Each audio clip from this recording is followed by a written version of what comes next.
पूजहि विप्र सकल गुणहीना, शूद्र न पूजहि वेद प्रवीणा। गोस्वामी तुलसीदास जी ने रामचरितमानस में लिखा है, अर्थात तुलसीदास जी का कहना है कि ब्राह्मण चाहे कितना भी ज्ञान गुण से रहित हो, उसकी पूजा करना ही चाहिए, और शूद्र चाहे कितना भी गुणी ज्ञानी हो, वह सम्मानी हो सकता है लेकिन कभी पूजनीय नहीं हो सकता।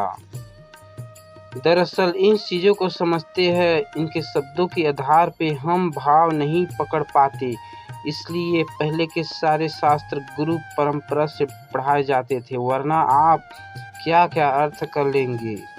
यही प्रकार अर्थ आत्मज्ञानी व्यक्ति से है, जिसको आत्मा का बोध हो चुका है, जो शरीर बोध से ऊपर उठ चुका है। ऐसा व्यक्ति अगर बाहरी रूप से मूर्ख जड़ सब गुणों से हीन दिखाई दे तो उसे पूजना चाहिए। जैसे हमारे यहाँ अच्छे संतों ने कुछ ऐसे हुए जो बाहरी रूप से विचित्र जड़ मालूम पड़ते रहे, इसी प्रकार से जड़ भरत करके प्राचीन संत है, उन्हें नाम की जड़ दे दिया गया, क्योंकि बाहरी रूप से जड़ मालूम पड़े तो कभी कभी ज्ञानी जन भी बाहरी आवरण से मालूम हो सकते हैं। शूद्र वेद प्रवीणा का अर्थ हुआ ऐसा व्यक्ति जो सारी किताबें पढ़ के प्रवचन बाँचता रहता है, उसका मर्म नहीं समझता, उसको अनुभव ज्ञान नहीं है, फिर भी उसका दम करता है, पंडित्य कहलाता है। जैसे तुलसीदास जी कहते हैं, मैं कहता आखन देखी, तू कहता कागज की लेखी। यानी मैं अपने अनुभव से बोलता हूँ, तो सिर्फ किताबों का लिखा बाँचता है।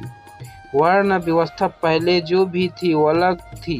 वर्ण का अर्थ होता है रंग, हम सामान्य बात की भाषा में कहते भी है, इसके रंग तो देखो यानी भाव तो देखो।